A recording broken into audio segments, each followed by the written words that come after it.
Ижад, сәнгать, талант, янәшә йөрүче һәм бер-берсен тулыландыручы төшенчәләр. Шушы дөньяда кайнап яшәүчеләр безнең янда, арабызда булуы сөендерә. Районыбызның Шәбия Чүрчи авыл клубында хезмәт куючы гаилә турында оста да, остаз да диеп була. Аларның Чиләбе шәһәреннән бу якларга кайтып төпләнүе безнең бәхеткә булган кебек. Хәзерге вакытта алар марионеткалар театры оештырып, авыллар буйлап балалар күңеле күреп йөриләр. 30 кешелек авылда бу башлангыч яңалык кына түгел, сенсация дисәң дә була. Арт Грата театры белән хәбәрчебез Райла Галәвина танышып кайтты. Җәйнең иң кызу көнендә уттай урак өстендә авыл башында гына торучы клубның ишекләре киң ачык. Көндезләрен дә, кичләрен дә авылдашларның күңелен күрү дигәндә Зөлфия ханым белән тормыш иптәше Вячеслав әфәнде хезмәттә. Бу аларның эш урыны, эшләре курчак уйнау белән бәйле. Жил на краю села мужик, аккурат подле самого леса. Звали его Дед Тихон. Иҗади гаиләнең Саба районына алып килгән яңалыклары марионеткалар театры оештырулары. Якташыбыз тумышы белән Нырты авылыннан булган Зөлфия ханым яшьлеген Чиләбедә уздыра.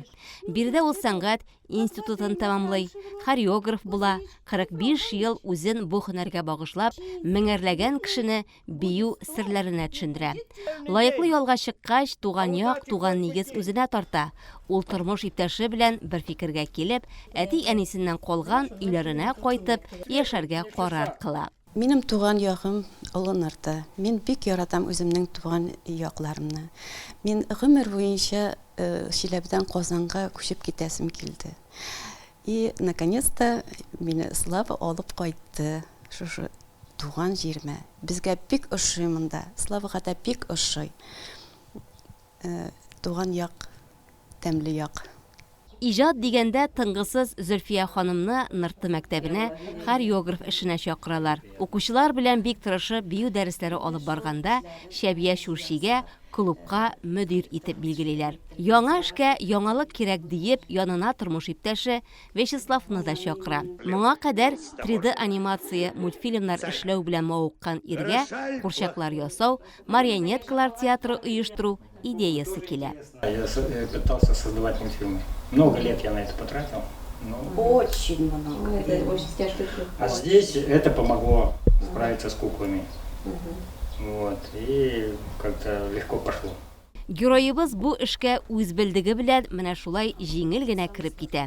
Тарихка күз салсак, гади курчакны хәрәкәткә китерү аша мәгълүм бер темага тамаша күрсәтергә тырышу бик борынгыдан килгән сәнгать. Революцияга кадәр бу курчак уйнату эше бигрәк тә балаганнарда, базарларда таралган эш була. Ул вакытта бу курчакны петрушка дип атыйлар һәм аның уены таяк белән кыйнашу.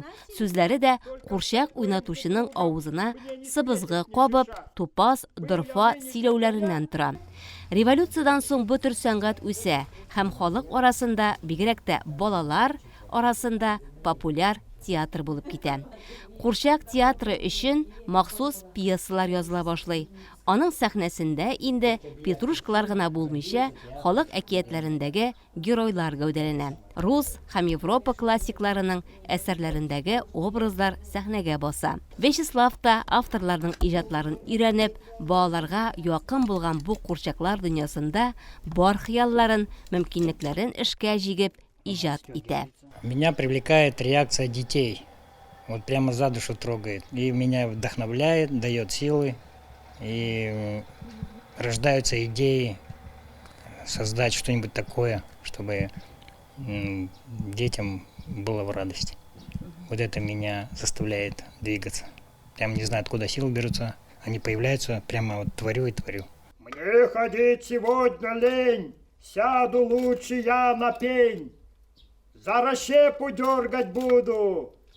Я хочу отведать меду. Курчак уйнатуның бу төр системасын марионеткалар дип йөртәләр. Мондый курчаклар күбесенчә биюгә осталар. Сөйләү, җырлау шикелле эшләрне дә эшлиләр.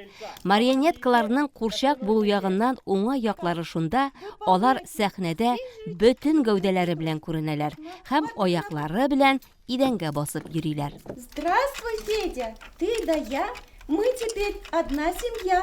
Я жена твоя, Маруся, я супружница твоя. Что молчишь, мил друг Федот, как на воды набрамши в рот? Аль не тот на мне кокошник, аль наряд на мне не тот? Что ты? На тебе моя душа век глядел бы не дыша. Только стать твоим супругом мне не светит ни шиша. Был я ныне чуть заря на приеме у царя. Ну и дал мне царь задание, в смысле, значит, глухаря. Хошь на дичи не сезон, спорить с властью не резон. Ладно, думаю, добуду, чай глухаря не бизон. Вот проходил я цельный день, а удачи хоть бы тень. Ни одной серьезной птицы, все сплошная дребедень.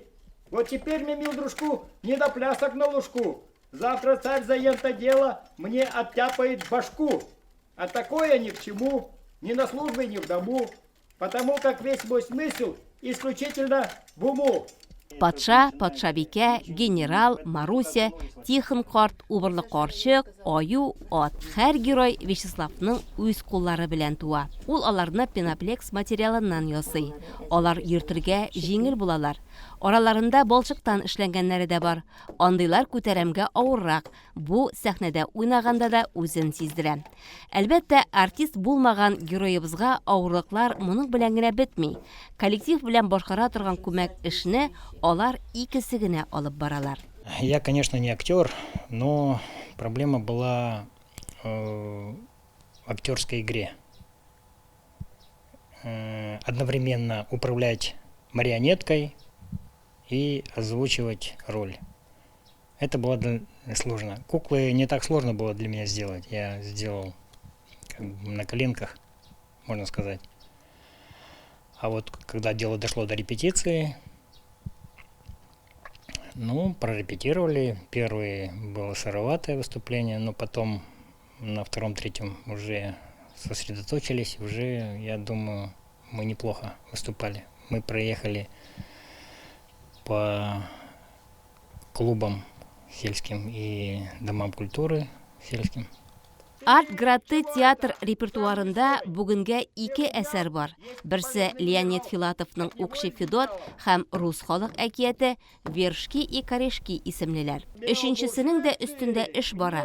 Ул Тукаебызның Кәҗә белән Сарык әкияте булыр дип торалар.